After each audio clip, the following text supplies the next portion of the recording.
evening, boys and girls, ladies, and gentlemen. Turn the lights down low and shut your faces as I wrap you in the cozy blanket of a story. A story as heartwarming and soft as a mother's kiss. Or is it? Shh. Once upon a time, there was a boat. Now, this wasn't just any boat, children. It was a ship full of friends, hundreds of friends, best friends, one and all. A veritable friendship it was. Get it? But it wouldn't be very ladylike of me if I didn't mention the most noteworthy friend on board, Hatty Hattington. Say hi to Hatty. Hatty was like king friend of Friendship Kingdom, best friend to one and all, and the walking definition of handsome gentleman. Now, one fine morning, Hatty and pals set out for a new, exciting adventure. What fantastic wonders would they discover this time? Perhaps they'd come across a scary ghost ship. Perhaps they'd find an island made entirely of candy. Perhaps they'd meet a band of scary, swashbuckling pirates and join forces to find an island made entirely of candy. Who knew? But it didn't matter. So long as they were together, there were smiles to be had and adventures to be shared. Now today, 'twas a day like any other adventure-y day. Spirits were uncrushably high, everyone was singing and dancing and having a jolly time, when suddenly the ocean was all like surprise, and a huge, massive storm brewed out of nowhere. Boy, that was quick. And there was thunder, boom! And the lightning, boom! And the wind, boom! And like that, it was over. Is everyone okay? Said Hatty. I don't know what I'd do if I lost even one of you, Hatty continued. But the eye of the storm is very misleading, children. Never turn your back on it because the ocean was all like, psych! And it came back even bigger this time, twice as big.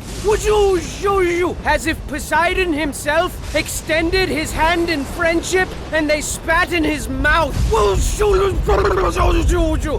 he was pissed. He was mad. And the rain came down like a shower of bullets. And the floorboards were buckling and creaking and breaking, and pieces of their ship were raining down like shards of broken dreams. And then Reginald comes upstairs and he's all like, I say, gentlemen, I do believe we're in quite a spot of bother. And everyone else was like, really? What tipped you off, genius? And then Hatty was all like, hey, be nice.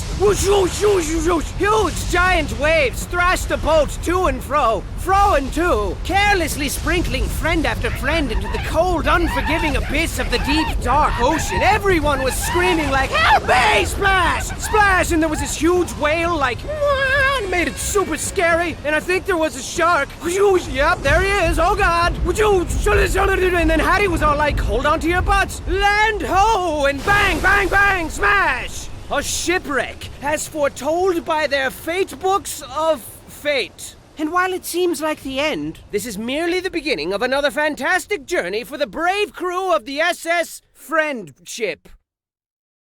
You sure know how to make the best of a confusing and hopeless situation, but boy, this place is quite the enigma, wouldn't you say? I would. And you know, a little warning would have been nice, before they threw us headfirst into this gladiatorial, prisony place with its perilous medley of twisted stage productions that shred the silky fabric which weaves together the fragile blanket of sanity that keeps us sane. But whatever. Either way, it's safe to say we're in quite a pickle jar here. We gotta rescue our friends and get back to Mr. Boat. I mean, they'd do the same for you, and adventuring just wouldn't be the same without, I don't know, this guy. Best chef in all the land. Food so stupid delicious, one taste would blow your face through the back of your head. Like bang, splat! And who could forget this quirky fellow?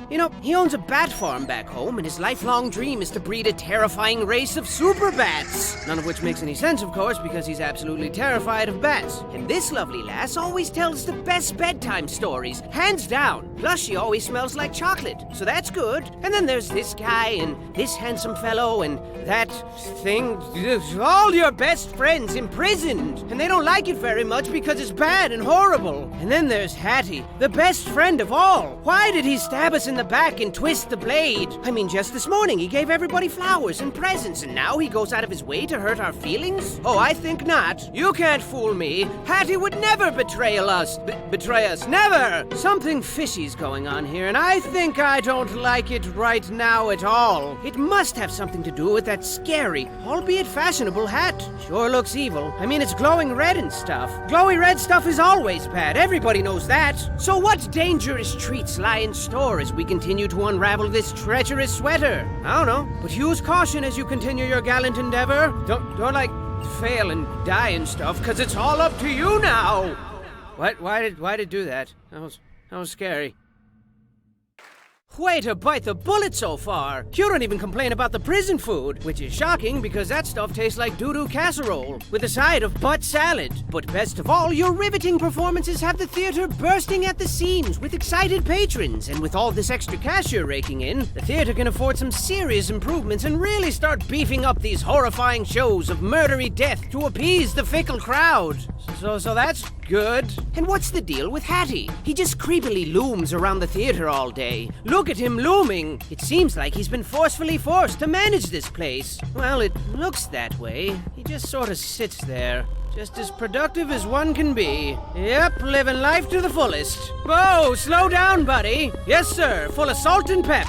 Full of pea and vinegar. Overflowing with youthful energy. Say something, Hattie. Cat got your tongue? Shut up. You know, people really seem to be a precious and rare commodity in this strange part of the world. Seems our little boat wreck was a delicious gift from the heaven gods, and these bizarre cats are taking full advantage of us. What cruel fate left them to roam the grounds of this scary old theater, desperately ruling these bleak premises with an iron paw? And just how long have they been orchestrating this sinister scheme? I mean, avert your eyes, children. Avert them! There's bony people skeletons everywhere. Scary, right? Now, I'm no genius, but I definitely know how long it takes for a body to decompose. So this must have been going on for at least... Oh, wait, scratch that thing I said. So do you possess the courage to soldier onward and uncover the mysterious mystery behind this grim world? Or will your hilarious death screams be drowned out by the sound of your own hilarious death screams? We shall see! We shall see! We shall see! You see? You've really got the crowd eating from your delicate hands now. There's never a dull moment with you at the helm, except for maybe like twice. But I gotta hand it to you. You've got quite the unbreakable spirit. I mean, I'm not nearly as brave as you. If I was in your capably nimble shoes, I'd say to heck with Hattie and my friends. They'll be fine. And then I'd pack myself a nice bag lunch, show these cats my favorite finger, and then I'd make like horse turds and hit the trail. But I'm not you, and you're not horse turds. No, sirs. You are the very definition of the cat's PJs. And speaking of which, these cats are truly bizarre. Why are they here? I mean, I've got my theories. Perhaps they're aliens from another world. Maybe their genetic experiments gone awry. Or could it be that they were once normal kitties? Normal kitties who evolved into the strange, unpleasant creatures we see before us? These hideously adorable abominations with their beady eyeballs, giant, bloodthirsty, tiny mouth fangs, slashy paw claws, and stanky funk breath. Plus, they're awfully rude and crabby. I think they all need girlfriends or something. I'm a cat, see? I'm grouchy, see? I like to run around all day and hurt people's feelings, see? But don't take them lightly. Although sassy and lazy by nature, cats are awfully crafty, and finding a weak spot in that bright orange furry armor might prove difficulty. Minus the why. They're always watching, children. I see them lurking in the shadows. Lurking hard! Or hardly lurking, see? On that note, this whole theater's like a bad joke. But how did things get so bad? At one time, this theater was a nice place, with flowers in every vase and smiles on everyone's faces. Can you believe it? I wouldn't believe it. I mean, if you told me that, I'd more than likely call you a liar and walk away. And, find some place to get ice cream to replenish the innocence you blackened with your filthy deceits. I like strawberry. Just keep your wits about you as you descend deeper into the belly of the beast. And perhaps you'll find a way to put an end to this madness. Take my dainty hand as I whisk you back to a time long forgotten. Long before the poop hit the fan here. The year was 17059-ish, whatever. Self-made billionaire, cat fanatic, and theatrics aficionado Perham Furbottom set out to create the biggest, ritziest, most thrill-inducingest theater ever. And he did. And it was the talk of the town. Trust me, if you weren't there, you were most assuredly square. People were seriously like, what, you weren't there? What are you, a nerd? Opening night was a thing to behold, as Lord Furbottom organized the grandest, jaw-droppingest show ever seen. There was explosions and dancing girls who exploded, exotic animals who exploded, incredible feats of magic and wonder with fantastic production values all around. Furbottom sat for days on end, marveling at his breathtaking creation and packing handfuls of delicious, buttery popcorn into his mouth. But alas, his illogical contempt for intermissions ultimately caused his demise, and during the show, Furbottom passed away, having pooped himself to death on the way to the bathroom. Legend says he clenched his butt as hard as he could, but his little little cheeks just gave out. Furbottom left nothing behind but his beloved theater, his precious kitties, his hat, and of course his bloated corpse, which was lovingly drifted out to sea and immediately ravaged by sharks. And that, children, is the legend of Perham Furbottom. A respectable and apparently delicious gentleman. But the show must go on, right? Right. For thousands of years, Perham's hat passed from head to head, leader to leader, and the theater still operates to this very day. And what a piece of crap it's become. I bet Perham is rolling over in his sharks right now. I mean, everything's poorly run and the whole place stinks like pee and feet. And with everyone involved walking a fine line between moodiness and full-blown insanity, it's only a matter of time before something truly horrifying happens. But try to keep a sunny disposition as you sink further into darkness, yeah? Nobody likes a crybaby. Perham's hat sure is a mystery. It vexes me so. It truly does. But where did it come from? Well, children, some say the hat was blessed by a voodoo witch doctor, and then cursed by another voodoo witch doctor like 20 minutes later. Others claim Perham was adventuring through the treacherous caves of the Nightmare Princess when he found the hat perched atop a giant ruby. A ruby that naturally formed into the shape of a skull. A human skull. But you know what I think, children? I think the hat is haunted by all the souls of its previous owners, all of their dreams and failures mashed together in a frantic, poisonous scramble of grumpiness and conflicting viewpoints. But I'm the dumb one, right? I mean, you got these voodoo nightmare princess thingies, easily the biggest crocs of stuff I've ever heard in my entire life. But I'm the dumb one, that's fine. And not just anyone can don the hat, you know. It calls out only to those who embody the exemplary qualities required. Charity, bravery, handsomeness, gentlemanity, inoffensive smell, etc.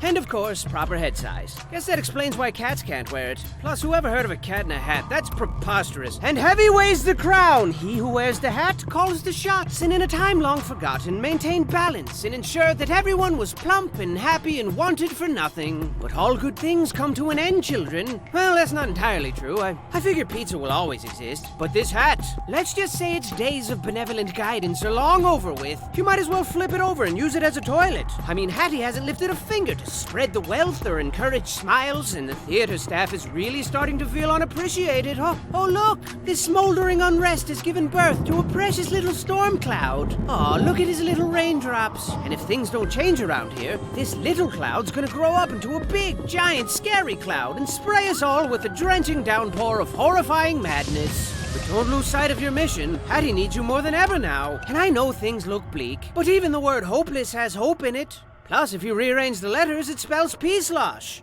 The last part was probably unnecessary, I'm sorry.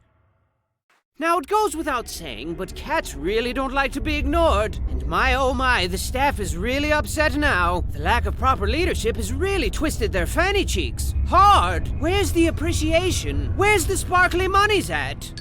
Oh yeah. Good one, bro. And as you continue to conjure magic to distract the masses, your efforts seem in vain, as your constant struggle to save Hattie and your friends has only created grander spectacles with harder obstacles to overcome. How's that for a double-edged sword? Sharp, right? And the audience loves it. The applause is deafening. The sandpapery kisses are plentiful and tickly, and they always want more. More! Bigger! Harder!